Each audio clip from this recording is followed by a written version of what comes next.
ராசி பாக்குறீங்க? அதான் சார், பாரம்பரியம்ங்கிறது பாரம்பரிய ஜோதிட முறையில ராசின்னு சொல்றதுக்கு காரணம் என்னன்னா, அந்த காலத்துல பேர் ராசி பார்த்து பார்த்து பார்த்து நம்ம இருந்துட்டோம். ஜோதிடம் சம்பந்தமான விஷயம் வளர்ச்சியடைந்து கடந்த ஒரு 50 வருஷத்துக்கு முன்னாடி தான். அதிகபட்சமா பாத்தீங்கன்னா 100 வருஷத்துக்கு முன்னாடி ஜோஷியெல்லாம் இப்ப இருக்கிற மாதிரிலாம் ஜோஷியெல்லாம் இல்ல. அதனால என்னன்னா, எல்லாரும் பேர் ராசி பார்த்து பார்த்து பார்த்து பார்த்து ராசிக்கு முக்கியத்துவம் கொடுத்தாச்சு. ஏன் பேர் ராசி பாக்குறாங்கன்னா, ஒரு ராசியை சொன்ன உடனே, உங்க பேரை சொன்ன உடனே புரோகிதர் என்ன பண்ணாரு, ஆட்டோமேட்டிக்கா ராசி சொல்லிட்டு பூஜை பண்ணிட்டு போயிட்டே இருப்பாரு. ஆக்சுவலா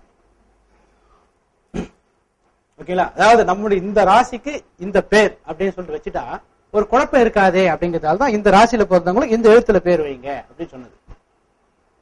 ஓகேங்களா, அது முறை மாறி என்ன ஆச்சுன்னா, பேருக்கு தகுந்த மாதிரி ராசியை பழக்கிற பழக்கம் உடனடியாக மாறி போச்சு. எந்த இதுவும் இல்ல சார்.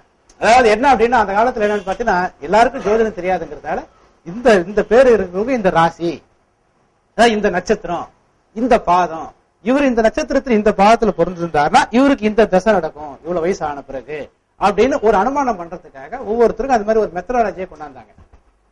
காலப்போக்கில் என்ன ஆச்சுன்னா, பேரை வச்சுட்டு ராசியை நம்ப வைக்க ஆரம்பிச்சிட்டோம். உல்டாவா மாறிச்சு. அதாவது ராசியை வச்சு பேர் வைக்கிறது போயிட்டு பேரை வச்சுட்டு ராசியை வச்சுக்கிற மாதிரி, என் பேர் ஆறுமுகம், நான் ரிஷபராசி, ஏன்னா ஆங்கிற பேர் இருக்கிறவங்க ரிஷபராசி அப்படின்ட்டு என்ன பண்றதுன்னா, பேரை வைத்துக் கொண்டு அந்த பேர்ல வந்து ராசியை உருவாக்கி, ஏன்னா இது வந்து இடையில வந்து இடைச்செருகள் தான். ஆக்சுவலா தவறாக புரிந்து கொண்டப்பட்ட ஒரு நிகழ்ச்சி தான். அதாவது இது வந்து ஒரு உணர்வு சார்ந்த துறைங்கிறதால இதுல வந்து எந்த கட்டுப்பாடையும் யாராலையும் விதிக்க முடியாது. நீ இப்படிதான் இருக்கணும் அப்படிதான் இருக்கணும். ஒவ்வொருத்தருக்கும் ஒரு கருத்து இருக்கு. எல்லாருடைய கருத்துக்கள் ஒன்று திருத்த முடியாது.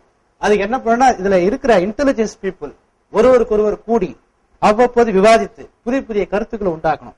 இந்த வகையில தான் நாங்க ஒவ்வொரு வருஷமும் சென்னையில அகில இந்திய சார ஜோதிட சங்கத்தினுடைய சார்பா ஒரு மாநாடு நடத்துறோம். கிட்டத்தட்ட அதுல ஒரு 700-800 ஜோதிடர்கள் கலந்துக்குவாங்க. இதுல திறமையான நபர்களுடைய ஆர்டிகல்ஸ் அந்த மலர்ல வெளியிடுறோம். எதுக்கு அப்படின்னா, ஜோதிடர்கள் கிட்ட, ஏன்னா எப்போதுமே தனி மனித திறமைகள் வந்து எப்போதுமே பெரிய அளவுக்கு ஷைன் ஆகாது. எல்லா மனிதர்களுக்கும் ஒரு குற்றம் குறைகள் இருக்குதான் செய்யும். அவங்களுடைய பார்வைகள் அவங்களுடைய அனுபவத்துக்கு தகுந்த மாதிரி தான் மாறுபடும். கூட்டு முயற்சி, கூட்டு கருத்துக்கள் அப்படிங்கிறது என்ன ஆகும்னா, நமக்கு இயற்கையாவே நம்முடைய அனுபவத்தை கூட்ட செய்யும். இயற்கையாவே கூட்டு முயற்சிங்கிறது 7வது வீடு. நமக்கு பிரச்சனை தரக்கூடிய பாவம் 8வது வீடு. அப்போ 8வது வீடு தடுக்கக்கூடிய பாவம் 7வது வீடு. ஒரு விஷயத்தை ஒருத்தர் தானே பண்றாருன்னு வச்சுங்களேன், அதுல தவறு வர்றதுக்கு வாய்ப்பு இருக்கு. அவருடைய அணுகுமுறையில நிச்சயமாக எல்லா மனிதருக்கும் எல்லா விஷயமும் தெரிஞ்சது இல்லை. அப்போ ஒருவரை தன்னோடு இணைத்துக் கொள்ளும் போது, ஒரு குழுவோடு தன்னை இணைத்துக் கொள்ளும் போது, ஒருவருக்கு ஒருவர் பழகும் போது, குறை நிறைகளை ஒருவருக்கு ஒருவர் பகிர்ந்து கொள்ளும் போது நல்ல மாற்றங்கள் உருவாக்கலாம். அது 21வது நூற்றாண்டுல நமக்கு கிடைச்ச வாய்ப்பு. நம்ம விட நம்ம குழந்தைங்களுக்கு இன்னும் நிறைய வாய்ப்பு கிடைக்குது. ஆமா சார். ஆமா சார். ஆமா சார். ஆமா சார். அதாவது சார், வந்த நேரத்துல ஒரு ஜாதகத்தை கணிக்க சார். அதுக்கு வந்து சாப்ட்வேர் மாதிரி ஒரு அணிகலம் இல்லாம முடியாது. அதாவது ஒருத்தர் எவ்வளவு பெரிய பலசாலியா இருந்தாலும் பரவாயில்ல சார், உலகத்திலே அவர் தான் நம்பர் 1 பலசாலின்னு இருக்கட்டும். அவர் ஒரு பெரிய ஆலமரத்தை வெட்டி சாய்க்க முடியுமா? முடியாது. ஆனா உலகத்திலே ரொம்ப பலவீனமான ஆளுன்னு சொல்ல வரல, சராசரி பலம் இருக்கிற நபர்கிட்ட ஒரு கோடாரியை கொடுங்க, அவன் அந்த மரத்தை சும்மா தட்டிக்கிட்டே இருக்கட்டும். ஒரு நாளோ 2 நாளோ பெரிய மரத்தை வெட்டி சாய்ச்சிடலாம். இதுதான் டூல்ஸ் அப்படிங்கறதோட ஒரு மகிமை. ஓகேங்களா, கருவிகள் அப்படிங்கறதோட மகிமை. அதே மாதிரி இந்த ஆளுங்கிரகங்கள் இந்த மாதிரி கான்செப்டுக்கு நம்ம கையில போட்டே நொந்து நூலாவதை விட ஒரு கருவிகள் சார்ந்து, சாப்ட்வேர் சார்ந்து அது பண்ணும்போது அதை ஈஸியா பண்ணலாம். அந்த மாதிரி நம்ம வந்த உடனே என்ன ஆகும்னா, இந்த ஜாதகத்தை இப்ப நாங்க வச்சுக்கிற சாப்ட்வேர்ல நீங்க ரூலிங் பிளான்ட் அதெல்லாம் போட வேண்டிய அவசியம் இல்லை. நீங்க ஜாதகத்தை என்ட்ரி பண்ண உடனே ஆட்டோமேட்டிக்கா ரூலிங் பிளான்ட் அதுவே எடுத்துக்கும். ஏன்னா அந்த மாதிரி டிசைன் பண்ணிருக்கோம். ஜாதகத்தை என்ட்ரி பண்ண ரூலிங் பிளான்ட் தனியா நேரம் போட்டு தனியாலாம் பண்ணாம அதே மாதிரி, அதாவது கம்ப்யூட்டர்ல ஜாதகத்தை என்ட்ரி பண்ண உடனே நீங்க ஓகேன்னு கொடுக்குறீங்க பாருங்க, அந்த நேரத்துக்கு உங்க கம்ப்யூட்டர் என்ன டைமோ அந்த டயத்துக்கு அதுவே ஒரு ஜாதகம் போட்டோம். அதுவே லக்ன நிலை சந்திர நிலைன்னு போட்டோம். அதுல சந்திரனுடைய அந்தரம் சூட்சமம் எதுவோ அது பிறந்த நேரத்தோடைய லக்னத்தை குறிகாட்டும். அதாவது ஆளுங்கிரகம் அப்படிங்கிறது என்ன அப்படின்னு பாத்தீங்கன்னா, ஒரு குறிப்பிட்ட நேரத்தை ஆளக்கூடிய கிரகம் தான் ஆளுங்கிரகம் சொல்லுவோம் சார்.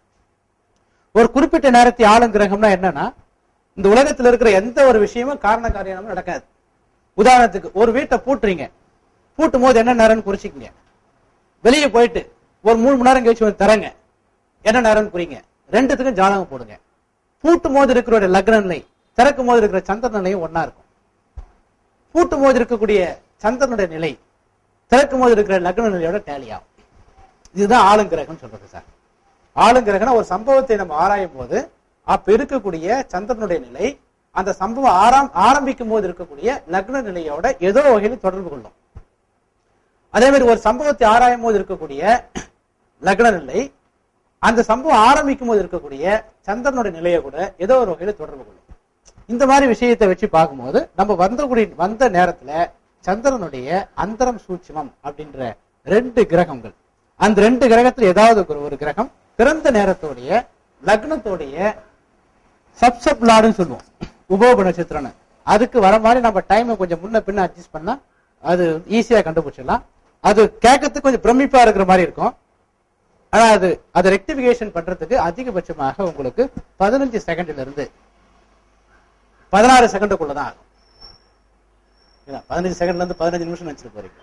ரொம்ப ஈஸி. அது கம்ப்யூட்டரை நீங்க போட்டுட்டு 1 நிமிஷம் அப்படி கூட்டினீங்க, ஒரு நிமிஷம் கழிச்சீங்கன்னாவே அது வந்துடும். அதெல்லாம் ஒன்றும் பெரிய இது இல்லை. அதுக்கு தகுந்த மாதிரி நாங்க சாப்ட்வேர் டிசைன் பண்ணி வச்சிருக்கோம். மற்ற சாப்ட்வேர் இதை விட நல்லா கூட இருக்கலாம். நான் எந்த சாப்ட்வேரையும் பார்க்காம மற்ற சாப்ட்வேர் நான் குறை சொல்ற விரும்பல. நான் இந்த சாப்ட்வேர்ல அந்த மாதிரி ஒரு சிஸ்டமேட்டிக்கா வச்சிருக்கோம். அது உங்களுக்கு ஈஸியா புரிஞ்சிடும். இல்ல கையிலேயே நம்ம கணக்கு போறதுனாலும் கையில நம்ம ஒரு பஞ்சாங்கம் வாங்கி அது கையில கணக்கு போட்டு அதை பண்ணலாம். கையில கணக்கு போறதுக்கு பாத்தீங்கன்னா குறைஞ்சது ஒரு 2 hours ஆகும். கம்ப்யூட்டர்ல அதே விஷயத்தை போறதுக்கு அதிகபட்சமா 15 செகண்ட் தான் ஆகும். சொல்லுங்க சார், சொல்லுங்க.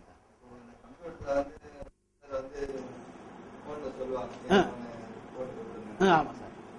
பேரும் அவங்களுடைய ஆண் பெண் இது சொல்ல மறந்துடுவாங்க, நம்மளும் எதை போட்டுருக்கோம். ஆமா சார். அது ஆனா பெண்ணா அப்படின்றது நம்ம எப்படி தவறு நடக்கிறது, நம்ம அதை மறந்து தப்பா சொல்லிடுவோம். ஆனா பெண் ஆகிடும், பெண்ணு ஆணாகிடும். நிச்சயமா நிச்சயமா.